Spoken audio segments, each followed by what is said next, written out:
Baik, Bapak Ibu hadirin sekalian, acara selanjutnya adalah sambutan kedua akan disampaikan oleh Direktur Pusat Kajian dan Inovasi Akademik Universitas Gadjah Mada.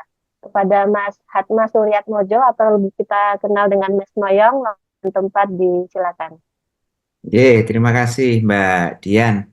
Yang saya hormati Mas Komo dari BPK Agama, kemudian ada Mas Amir yang nanti akan jadi moderator, dan tentunya para narasumber ada 3 orang yang tadi disampaikan oleh Mas Komo ya.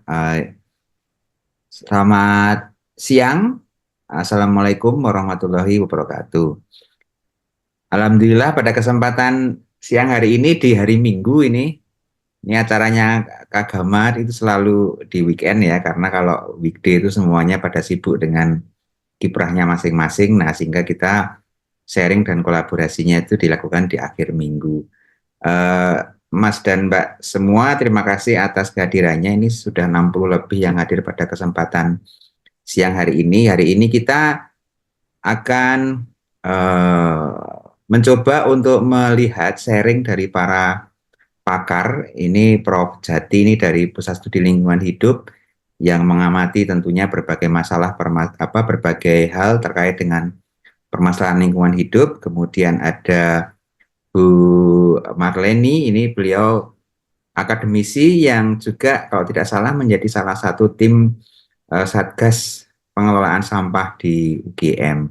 Dan tentunya nanti kita akan mendengarkan best practice dari teman kita Mbak Pipit yang mungkin sudah berkecimpung puluhan tahun ya mengelola sampah dan limbah yang ada di Rindu. Nanti Rindu itu apa, nanti Mbak Pipit akan menyampaikan. Mas dan Mbak sekalian, terkait dengan acara webinar pertama ini kan merupakan salah satu bagian dari kita meningkatkan kepedulian terhadap eh, sampah dan limbah. Sebagaimana yang kita ketahui tadi Mas Komo juga sudah menyampaikan informasi, datanya cukup memprihatinkan ya. 50% lebih sampah yang dihasilkan itu berasal dari kegiatan domestik. Dalam hal ini tentunya manusia. Belum lagi limbahnya yang tentunya relatif masyarakat itu tidak begitu memperhatikan terkait dengan limbah yang dihasilkan, karena yang dipikirin hanya sampah, sampah, sampah gitu ya. Nah, ternyata permasalahan sampah di Indonesia itu bukan tidak pernah tuntas, belum tuntas gitu ya. Padahal kita tahu teknologi ada banyak sekali alternatifnya, kemudian terkait dengan riset juga sudah banyak, implementasi secara mikro di level lingkungan kecil itu juga sudah banyak dilakukan. Tapi tetap saja karena produksinya itu tinggi, maka ini masih jadi PR besar untuk bisa menyelesaikan.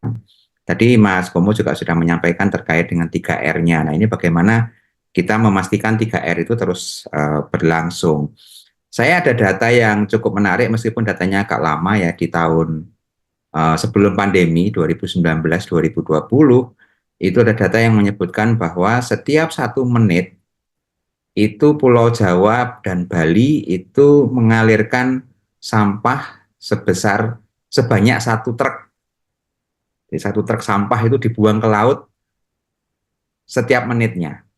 Jadi kita bisa hitung betapa dahsyatnya produksi sampah manusia, terutama di Indonesia yang 60% lebih penduduknya itu tinggal di Pulau Jawa, itu mengotori laut dengan cara langsung maupun tidak langsung, baik dengan mereka yang membuang sampah langsung ke sungai ataupun tempat penimbunan sampah yang akhirnya sampahnya itu juga akan terlarut terbawa ke dalam aliran sungai sehingga mencemari laut. Seolah-olah di darat kita bersih sampah, tapi ternyata sampahnya semuanya menumpuk di laut.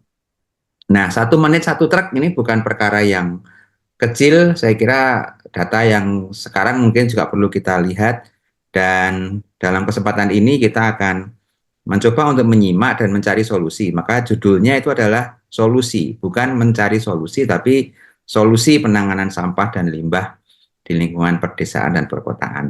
Semoga acara ini bermanfaat untuk kita semua dan jadi ajang untuk belajar bersama, dan syukur-syukur nanti eksekusinya juga bisa kita kontribusikan.